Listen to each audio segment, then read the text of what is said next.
Welcome to the What's Your Truth podcast, the show that not only showcases the best of independent artists, but also explores what inspires them, what drives them, and what they consider their fundamental purpose as an artist to be.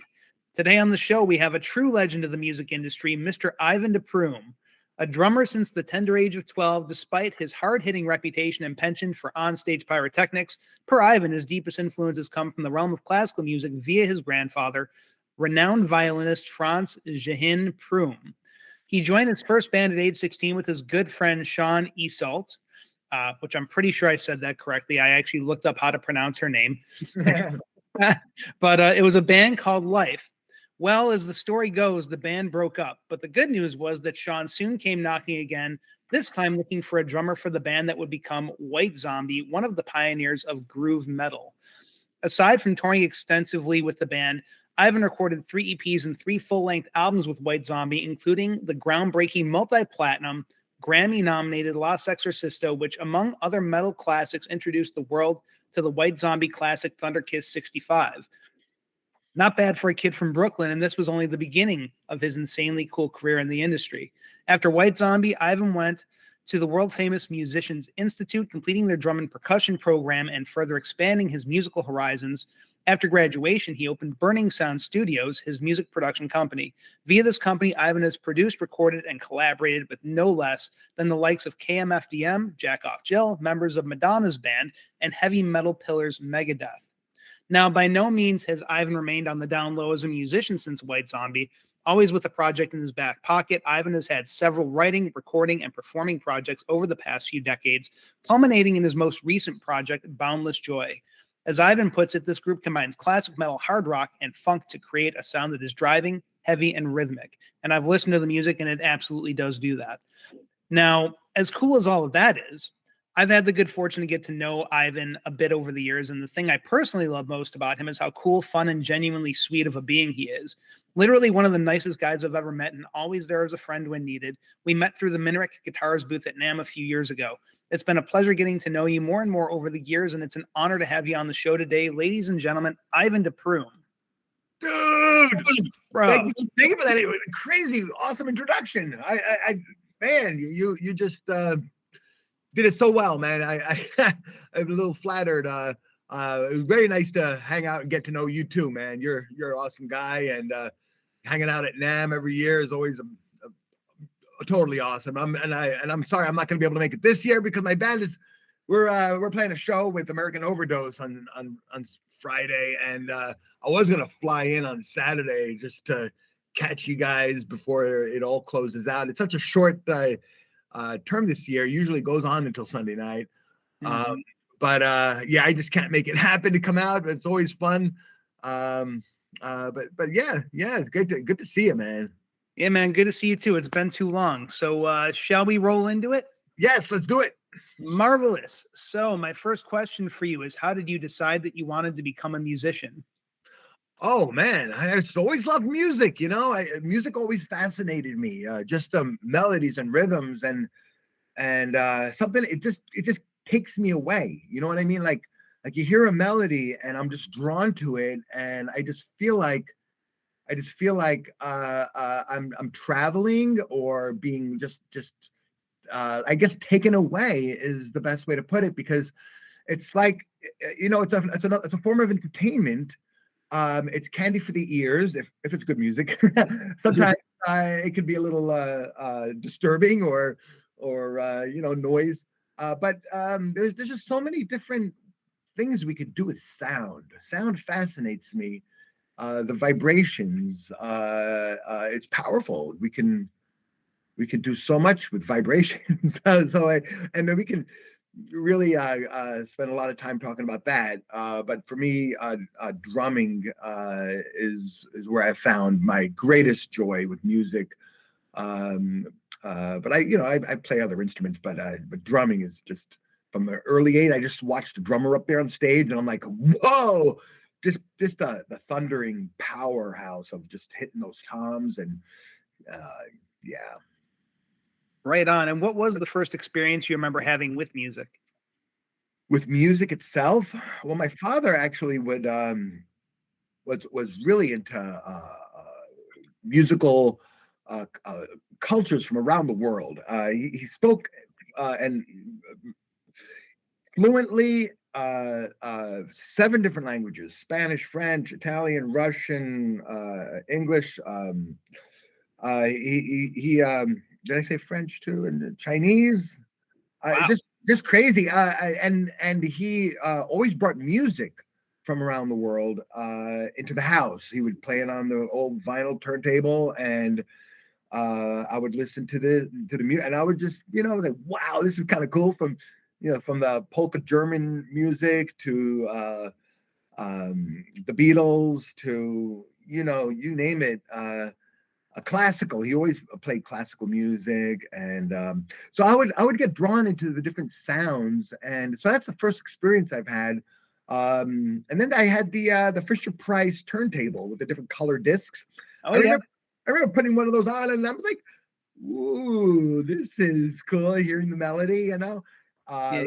little music boxes, and then vinyl records. I started getting into vinyl records. I picked up one of the first records was Black Sabbath, with War Pigs and Paranoid. That album, just Oh yeah. an album, and then from there, I started getting into some disco. I picked up Rapper's Delight, uh, Mhm. some I remember Diana Ross records, Donna Summers, Michael Jackson, Off the Wall, and then some Beastie Boys stuff when that came out, but that was later.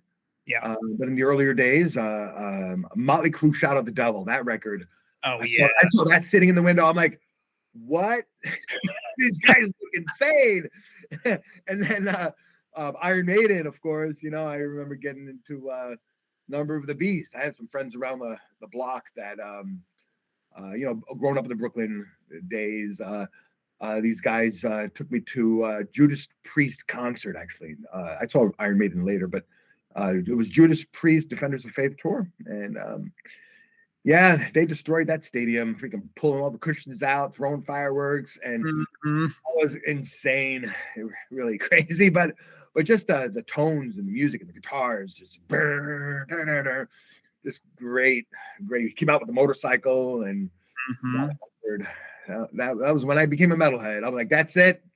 Change my look, wear more leather and just chains and just badass. And then Metallica came out after the Iron. I was a big Iron Maiden fan, but then Metallica came out and just swallowed me right up with that tone, with those guitars. Yeah. Mhm. Oh yeah. Oh yeah. Oh yeah. That's awesome, man. And yeah, that's super cool. And it's funny because I've actually going back to what you were saying about like getting into the hip hop scene and the Beasties later on and like Rappers Delight. I actually just did. I'm doing a course on getting certified for Logic Pro. Yeah. Oh, But as cool. part of that, I had to do a research paper, and I actually did my paper on Rick Rubin, who Ooh, was around during all that, and he was like one of the pioneers of yeah. the hip hop movement. So I Oh, actually have a lot of appreciation for the stuff you just were talking about. And I realized you were in New York City, which is where all that, which where he was. that's right. So That's you were in right. the middle of all that too, and it's cool to Oh hear man.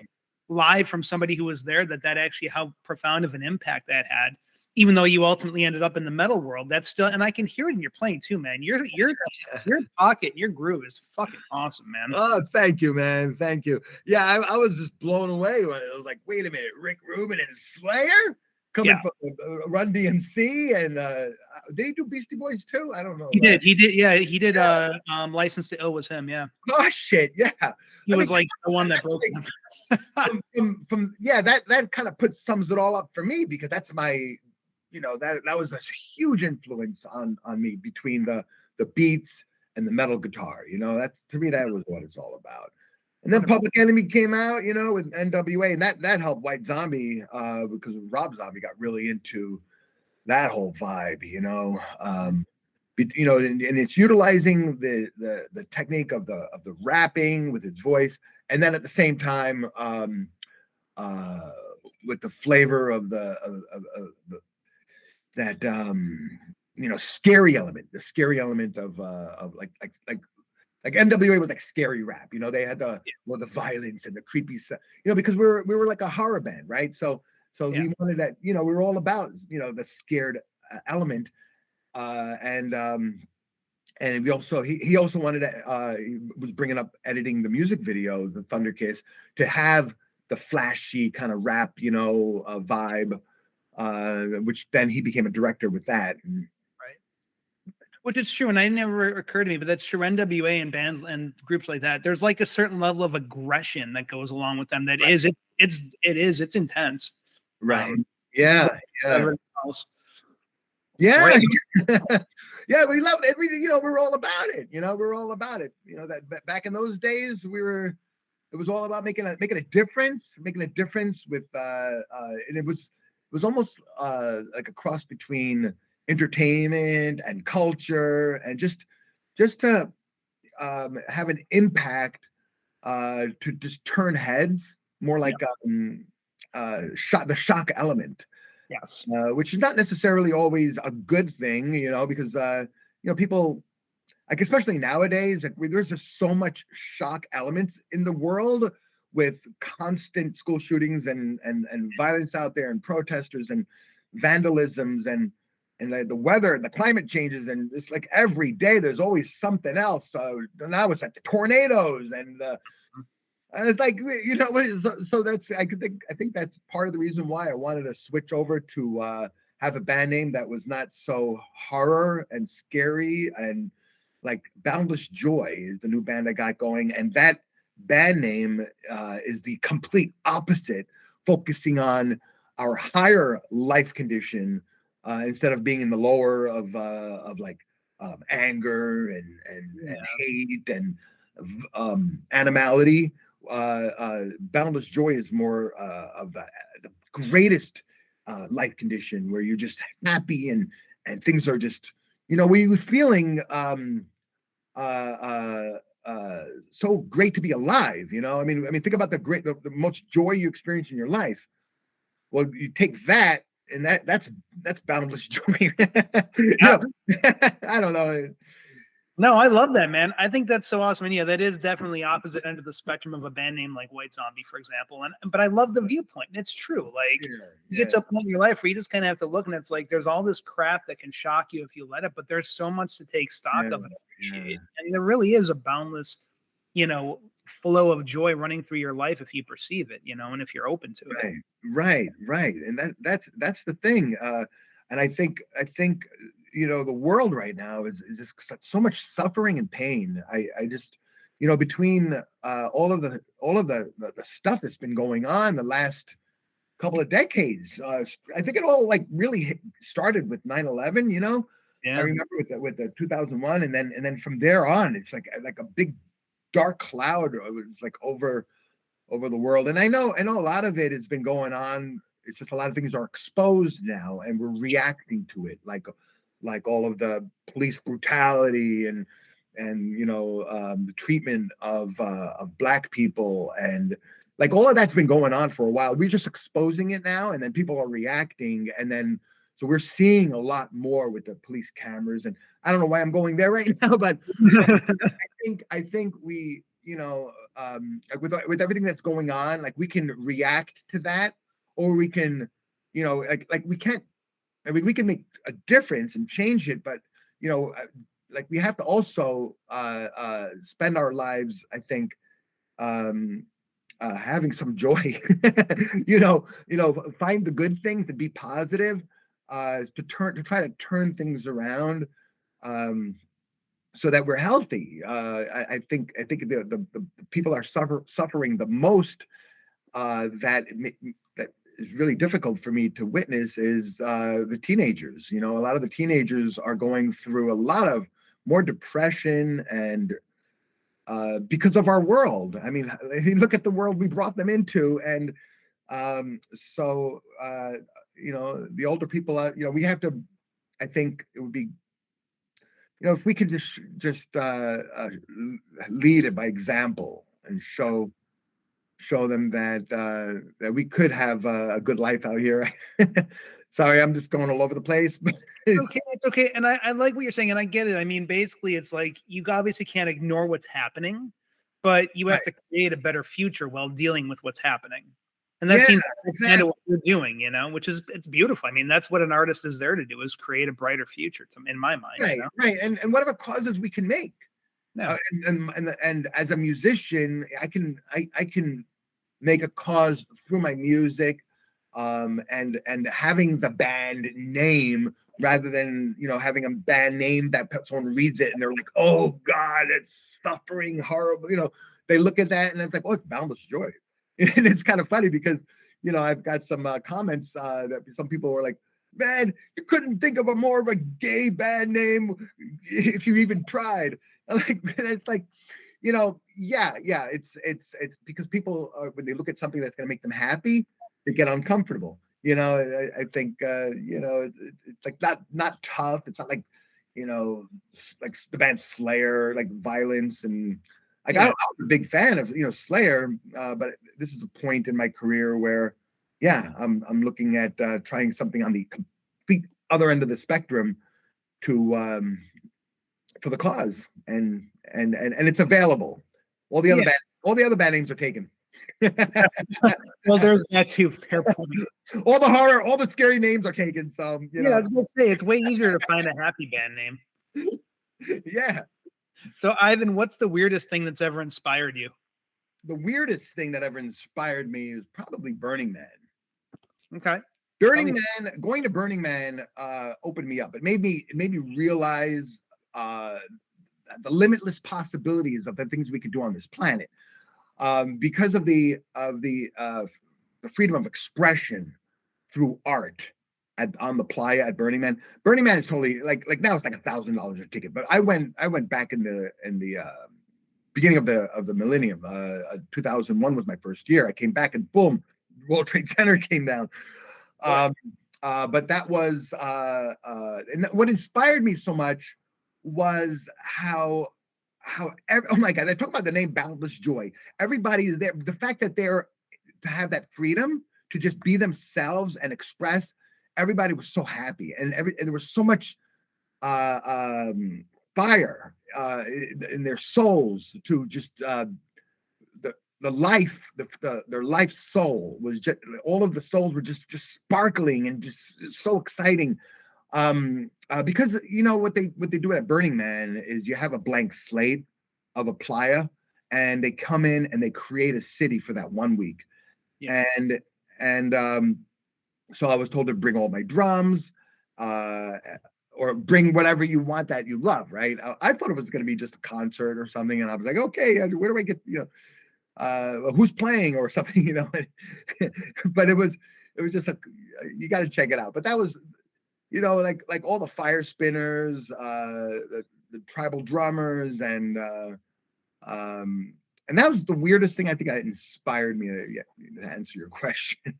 That's awesome. No, that's a great answer. That's one of the coolest answers I've gotten to that question, actually. So, so how has your art influenced other people? That's a good question. I think the way my art has influenced other people. Well, if you look at the White Zombie fans out there, I think that's an example. I think, well, I don't know. I feel like uh, the fans are a lot of fans. I've gotten comments from fans that shared stories how it kept them off the streets, and it inspired them so much to like this craziest stories where they say, if it wasn't for White Zombie, I'd be dead. Or like, where they stayed up for 3 days doing drugs, listening to White Zombie and fucking chicks or something, just crazy stories, where it's like where the music has just transformed their lives to just go on a journey. I love, people talk about how they do a road trip, they throw in White Zombie. There's a lot of diehard fans out there that it really defined their lives, kind of the way Slayer, Metallica, and all those bands defined my life growing up. made me want to play drums more. And I got fans that talk about how they were inspired to become a drummer listening to White Zombie in my drumming. So that's pretty epic. That's really epic to hear that, because I had no idea that would be something I was going to witness in this lifetime. Yeah, no, it's funny to think too that it's been so long since White Zombie was actually around, because Rob's been doing his solo thing for so long, but it's been since the mid 90s. And I mean, Los Exorcisto, what year did that come out? Was it 90? When the hell did that come out? 92 or 91. 92 was, yeah, I was gonna say, it's crazy to think that it was that long, because it feels like yesterday. It's so relevant Yeah, still. I know, It's still everywhere. Last year was the 30th anniversary of that record. Yeah, no, I know. And it just, I mean, I love that album so much. I still jam that album. And as somebody who was a fan back in the day and still is a fan too, it was influential on me personally, to the degree that I'm literally writing a song now, and the pre-chorus riff is totally a White Zombie riff. Very cool. Feel is very White Zombie. The drums have a very White Zombie. So me personally, in case you didn't know that, and I really appreciate it. Like, it's, oh God, what a great album. Very cool. Very cool. Yeah. Well, thank you. Yeah, and to this day, you know, I teach drums, and so I have a lot of students that I share my grooves and watch them transform from being like, oh my God, I want to learn that, to having it down is such a great satisfaction for me. You know, that's one of my great pleasures of life, is teaching and being a teacher. That's so awesome. And that's important too, especially when you get to a certain point where you've learned and done the things you've done. It's like passing the torch to the next generation is a big deal, and doing it in the way that they, in the right way, that they can actually learn from what you've done. It's really incredible. Exactly. Oh yeah, man. Right on, man. So shifting gears a little bit, do you have any pre-show or pre-studio rituals? Pre-show or wow, you know, my since you're asking me, I'm a Buddhist, and so I like to chant, and the chant in this Buddhist practice is Nam Myoho Renge Kyo, and which translation is the devotion to the mystic law of cause and effect through sound and vibration. We were talking about vibrations earlier, how music is vibration, and the rhythmical vibration of drumming. And so the chanting gets me in rhythm with my existence and the universe. We're the microcosm. Everything else is the macrocosm. Sure. Not to preach Buddhism on you guys or anything, but I just told what you asked me what I like to do. That puts me in tune, and it just raises my life condition, and I feel more in tune and get ready for the show or for the recording. So I like to do that. I also like to drink coffee.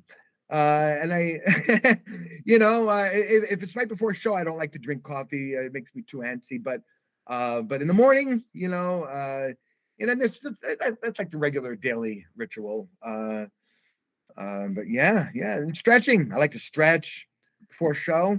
Got to stretch. Good. And of course, just warming up my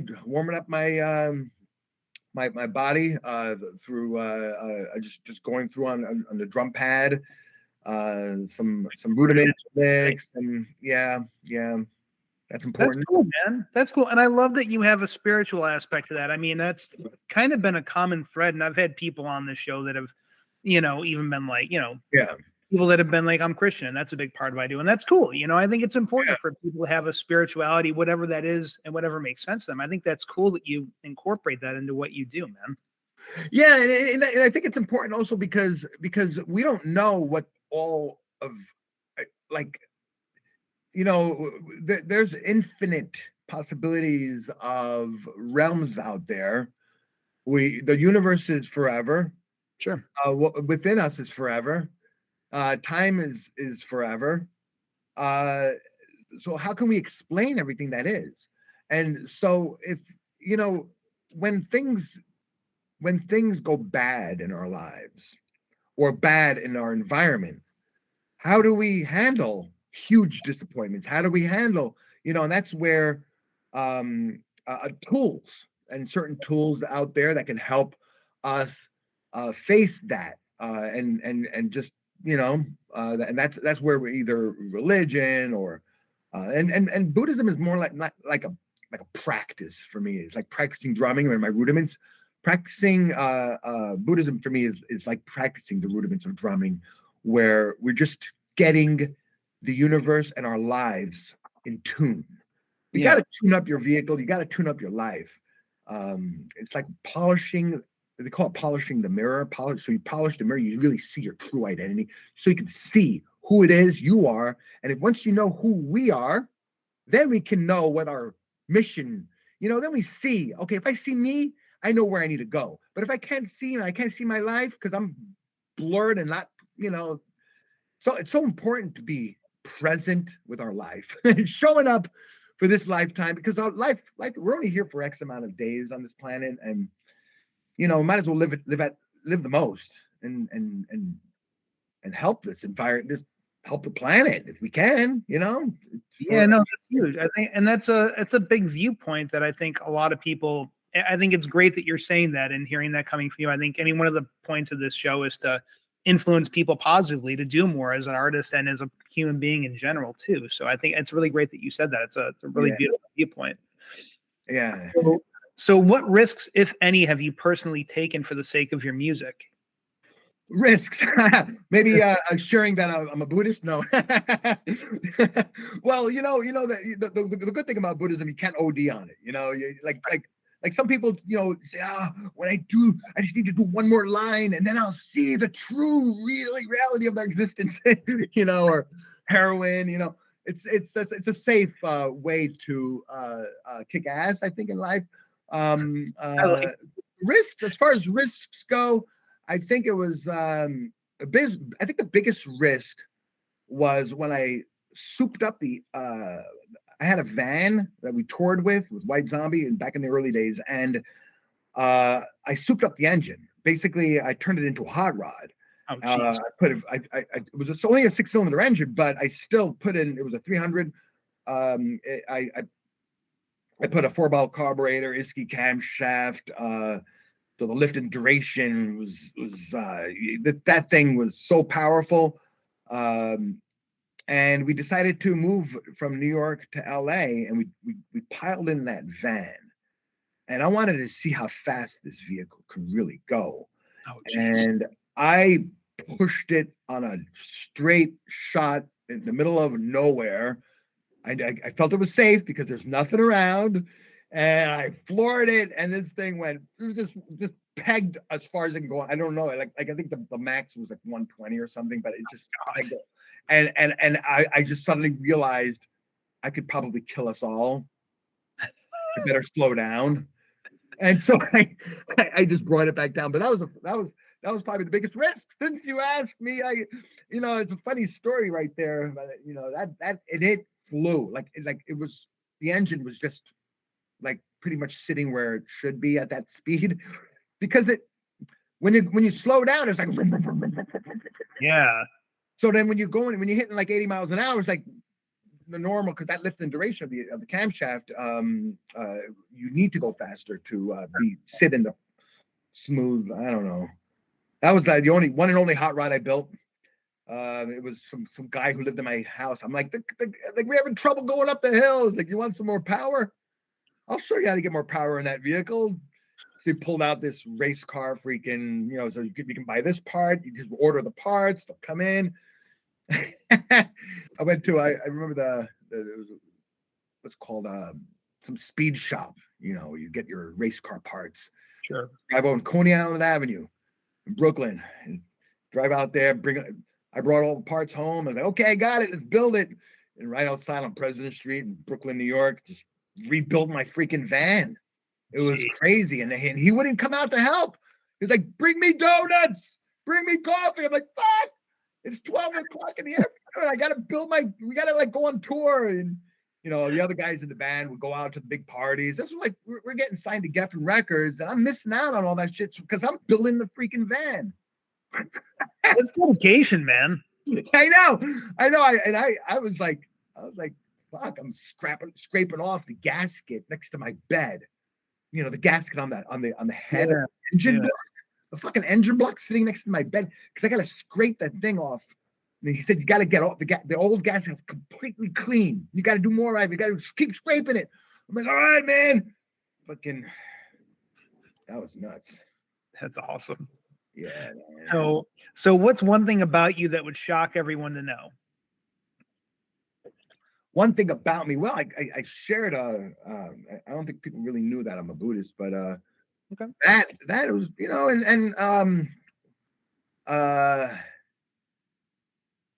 well, let's see.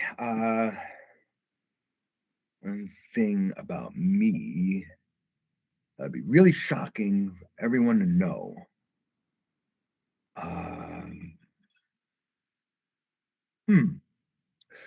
I I don't like to do drugs. You know, I don't know. Maybe some people think I'm a pothead or something. You know, like to me, like that would be like medicine when I have the time, but I can't do it when I'm busy, and I'm always busy. But if I have like 3 days, 4 days off or something, and I need to chill, you know, I could smoke a little weed, but and I have to do just one lightest freaking the freaking weed these days are so freaking powerful that it's like if I do a little hit, I'm baked. Yeah. But yeah, but I can't do anything, man. The only thing I could do is caffeine, and even that is pretty intense for me sometimes. Right I like on, to man. do sometimes do a double shot espresso. Good, man. You're good for like 3 days. Yeah, I'm up for 3 days, man. Partying. Woo! No. No, but that's cool, man. And I mean, that's also, I think that's a great example of just being productive. I think there's kind of a bit of a prevailing viewpoint even to this day. And I know I had this when I was younger of like, you go, you make music and it's just a big party all the time and it's easy and there's not like a work side to it, but it's actually all work. Like you got to hustle your ass to get things done. And it's a business, you know, if you do it with any level of any degree of intention to, you know, go beyond your bedroom with it, you know? Yeah. So. I have a Japanese girlfriend. Oh, nice. I don't really talk about my love life, but I've been with her for we're going on 10 years this year. Oh, congratulations. That's a big deal. Yeah. I don't know if that's a shocking thing. That's like, okay, good. He's got a Japanese girl. But you know, she took me to Japan a couple times and I really love the culture and I think they're awesome. I think the Japanese culture is amazing. That's cool. You know, I think other than that, I've got a pretty boring life. I'm not really, you know, I don't do big parties or anything. I fantasize about parties. You know, I'm like, yeah, you know, I remember those days. I have two daughters, 14 and 18. Awesome girls. They're super cool. And having kids, that was something that really was one of the biggest things that made me realize how powerful we are as human, I guess not as human beings, but more as like because they're the future, right? And they're the ones we got to leave the planet behind to our children, and if we don't leave them a planet, then humanity will cease to exist. Yeah. You know, there's a responsibility that goes along with, I mean, being a human being in general, but even as an artist, because again, like we're the ones that are creating futures for this planet, you know? I mean, you were talking about earlier about dealing with what's here to deal with, but then creating a better future through your art. And there's a responsibility with that too. And it's kind of great, honestly, I think. Yeah. And speaking of, another thing that may be shocking for people that they didn't know is I took care of my mom in this house for the last 5 years of her life. Oh, wow. And I was able to do that with hiring a caregiver. And but that was a really, really challenging experience. And without my Buddhist practice, I wouldn't, know how to handle it. I basically, you have to have compassion. You got to really learn, because elderly people get really pissed off. They get angry. They're like, shit, I can't hear right the same. I can't do the same things. And so without compassion, we can just fight all the time. And so that was a really, really heavy learning experience for me. I'm really happy I did it. And if it wasn't for me doing that, she would be in a nursing home. And I really, because my mom, I really felt like I had to pay her back because she helped White Zombie make it. It was because of her, she allowed the band to rehearse in our basement. Even though she was hard, like one time Rob Zombie had to pick her up and say, okay, you need to leave the jam room right now. like, yeah, that's my mother. Yeah, but my mom was really mean to us. Like she was like, why don't you pay Ivan anything? Where's the money? The Russian accent. And but yeah, she let us jam down there. We paid my mom like $50 a month for utilities or something because we'd rehearse 5 days a week down there. She had a daycare center going on upstairs. She risked the daycare center because no devil music. We have children. The parents can see the devil shirts and the ripped jeans. But we would hang out on the stoop drinking our coffee because we'd always go get our coffee. None of the guys in the band did drugs. It was actually one of the pretty amazing. Wow. Yeah. We're fortunate. Then that's part of success. Is we were able to control ourselves. We did like to enjoy having a few beers and things like that.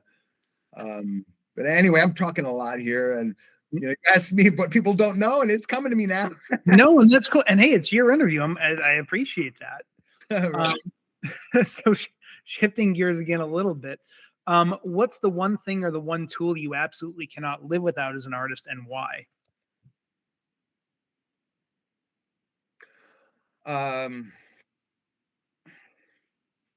Wow. The one tool I cannot live without. I could live without my drums because everything is drums. You could pound on the tables. I grew up pounding on my school tables. So I think my hands. But if I didn't have my hands, I could use my elbows. I can use my feet. I think what's amazing is we can look at the glass half full and half empty. I've seen so many disabled people pulling off more incredible shit than a lot of people with all their limbs. And I think what it comes down to is my positive attitude.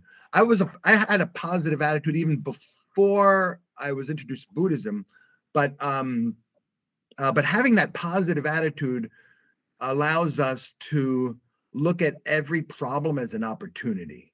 And even though sometimes like a disaster happens and people are like, oh my God, I'm defeated. I've lost everything or this and that. And I would be like, you'd have to get back up. You got to get back up. And when you get back up and you look at that problem as an opportunity now to just rebuild it and try something even more. I mean, there was an incredible saxophone player that had, what's his name? His lips were ripped off or something happened, and he couldn't play anymore. The doctor said, but he fought and fought and fought, and it was probably actually a Buddhist experience. And he ended up having an incredible sound because of his ripped up lip. It gave him a certain signature sound that he became legendary. I wish I not. I wish I knew his name, but I'll text you later when I figure it out, and then you can maybe put it in one of the things. But it's all about like what we can't live without. I would say a positive attitude. Yeah, I like absolutely. Totally makes sense, man. And the one thing too, just a more example that more people are aware of too, as far as like people with like physical things where it was like, oh, you should change that, and they didn't. Freddie Mercury and his teeth. He used to get, people used to get on him for his teeth, but his teeth, the way they were shaped, that was how he got his voice and the resonance in his voice and everything. Yeah. There you go. So there you go. It gives you your, we have to embrace the odd things about us, as artists. embrace our weird shit. That's where we find the ultimate fire.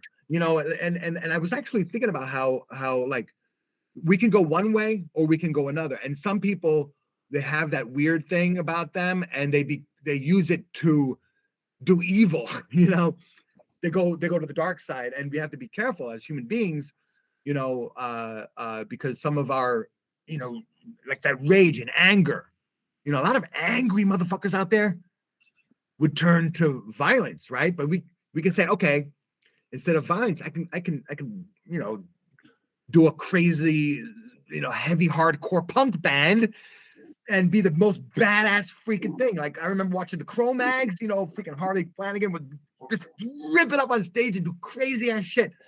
And that was so exciting. And if it wasn't for that, he'd probably be, been in jail or something, or, like watching Bobby Hamble up there on stage with Biohazard, he was crazy. But he, when he got off the stage, there was always, an encounter that I'd heard about. But the more we put that negative energy into our art, I think is the key. And that's why I love teaching. Keep the kids off the street, Yes, absolutely. Right on, man. So what has been the most difficult piece of music for you to create, and why? I'd say the band Healer. Okay. The band Healer has a Middle Eastern heavy metal sound, and we had to I had to mix because we had a female singer and a male singer. We had violin, guitar, lead guitar, bass, drums, percussion, electronic sounds, orchestral sounds, all of that together. And what was really difficult is mixing it all together. You can't have everything playing all the time. And writing that, we had to really learn how to do less. And so I'd say that album Awakening was very difficult. And unfortunately, I had to choose between Kate, the singer, and Scott. And Kate is one of the greatest female vocalists I've worked with. And Scott, his voice fit better for the music, for the lead vocals. But I kept Kate on the record still, but she wasn't singing along with him on all of the parts because that just didn't work. It was too much. And yeah. Like she would do a vocal thing, and then the violin would do a melodic thing, and then the guitar would do something too. And I'm like, okay, I gotta pick. So I had to choose which am I? What am I gonna mute? What am I gonna have come through? So as a mixing engineer, you gotta be careful with what you decide to leave on the record or take out from the record. Definitely. And I remember you playing me some of the Healer stuff at NAMM, and that whatever you did, man, that stuff is mind blowing. That's like a whole other plane of existence in the music world, as far as I'm concerned. It was really intense. Thank you. Yeah. So here's a fun question for you. If you were going to write a book about your career up to this point, what would you title it? Wow. Straight out of Brooklyn? No. SOB. SOB. Son of a yeah, I don't know. I guess straight out of Brooklyn just came to mind, but I think there might be some other it was straight out of Compton.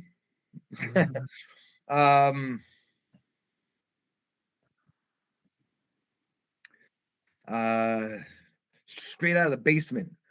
Okay. I don't know, man. It appears you're an SOB either way. Right? Yeah, that is true, huh? No, that's cool, man. I actually like that, or like Son of Brooklyn or something. I don't know. I can feel it. Yeah. So I got a couple more questions for you here. First is, what are your plans for world domination? Plans for world domination. Uh, well, the first thing I'm going to do is I'm going to drink some coffee. Good. Yeah, and then I'm going to just be chill. I'm gonna hang and I'm gonna go. All right, motherfucker, bring it on. I like that. I think that is possibly the best answer I've ever gotten to that question.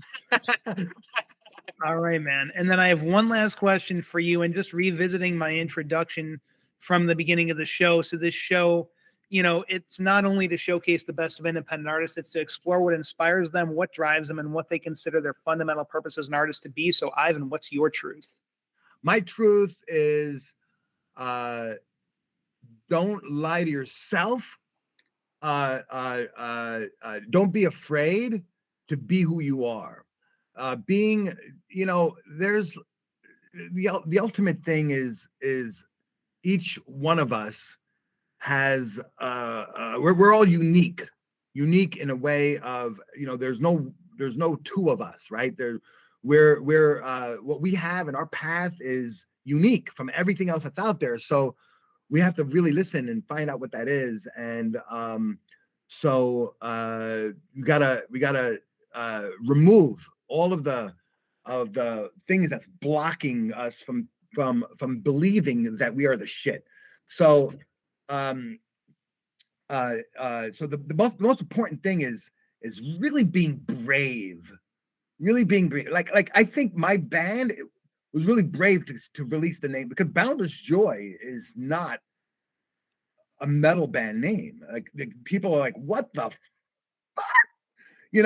And then there's people that really love it, but it was like I you gotta say fuck it. Do what you think deep inside. Forget about what's going on out there in the real world. And that's my truth, is we really got to be brave and say fuck it. I'm gonna be me 150%, and that's it. Amen. Well stated. That's dangerous, because that means we're gonna freaking have world domination, because when you really speak your true voice, people love it. People don't like the bullshit copied fucking millions of same artists doing the same shit over and over and over again. We don't need that. Don't loop your shit. Play it live. That's what I'm saying, man. Fuck yeah. That is a fantastic end of this interview. Ivan, before we do end off, I did want to give you 60 seconds to plug anything you like, anything going on. I know you got things happening with Boundless Joy. So 60 seconds of everything Ivan Prume. Fire away. Ivan Prume. This is Boundless Joy, the album. I'm going to open it right here. It's on CD. It just came out a couple of days ago. And this CD is a work of art. I mean, we were like, fuck it. We're gonna be ourselves. Look at that. We're like, motherfucker, coming straight out of the basement. Straight out of the basement. That's gonna catch on, man. Yeah, man. So get your CD. That's the one I want to plug right now, because we are proud of this. We spent a year doing this. We got a song called Out of the Pandemic, because we're out of the pandemic. And the timing is pretty good with that name, huh? Yeah, I would say so. And I love that you have a CD too. I love that you actually are doing a hard copy release. A lot of people don't do that anymore, so I love that. Yeah. Well, because some people want to have it, and so you can order that, and it's on the website. Just you can go to my website, and there's on the menu. So ivandeprume.com will take you to my Burning Sound Studios page, and boundlessjoy.com is boundless-joy.com will take you to also the Boundless my studio page, because on that website we have the band page, and there you can order the CD. You can order t-shirts. We got t-shirts. We got and I got some Ivan Prume merchandise there too. You can check out. I got a coffee mug. I'm gonna post on there. I'm gonna put that up there too. My coffee mug. You're gonna, man. It actually is really cool. It actually is really cool. The coffee mug. You gotta check it out. No, and I will put links to all that in the description below, by the way, so that'll be easy for Thank everyone. you. Fuck yeah, dude. Of course. Oh, of Right course. on, bro. Well, Dude. you know what? I'm so bummed I'm not coming to NAMM. Yeah, I well. want to see you guys. You know, we were gonna hang out. We made our annual freaking hangout, and here I am, freaking. But you know, American Overdose. That was a good opportunity for the band. Well, and you're doing, man, your whole purpose, the whole point is you're an artist, you're doing your purpose. So that's beautiful, man. If there was a reason to miss NAMM, that would be it. Is that you're actually out there doing it. I know. I had to, you know, but I did pause. And I was like, missing my bros at NAMM. Missing my bros at NAMM. You know, so, I got high school friends out there, you know, Rob and Tony and fucking, you know, high school reunion. So what it is, we got to set up another time to meet up. Maybe we meet up in Vegas or something. Yeah. In the year. Why the hell not? Let's do it. You know what? I'll book a show so we can come out there and perform for you personally. There you go. That would be awesome. Yeah. Well, definitely when that's scheduled, let me know. I will move hell and earth to be there if I can. If it's doable, I will be there. Are you in LA or Vegas? I'm actually up in the Bay Area right now. Oh, okay, cool. Yeah. So I mean, Vegas is easy to get to. Nice. Yeah. Sweet, bro. Right on, man. Well, thank you so much for being here with me, man. I know you're busy. I appreciate you taking the time to do the interview. And guys, Boundless Joy, check this shit out. It is fucking bomb. Thank you. And until next episode, this has been the What's Your Truth podcast. We'll see you next time. Later. Take care, man. Have a good one, bro. Yeah, you follow your own rules and you preach them on to me. But you don't think before you act, and you ain't got no business with me. You don't know. But then what's your truth? Oh, what's your truth?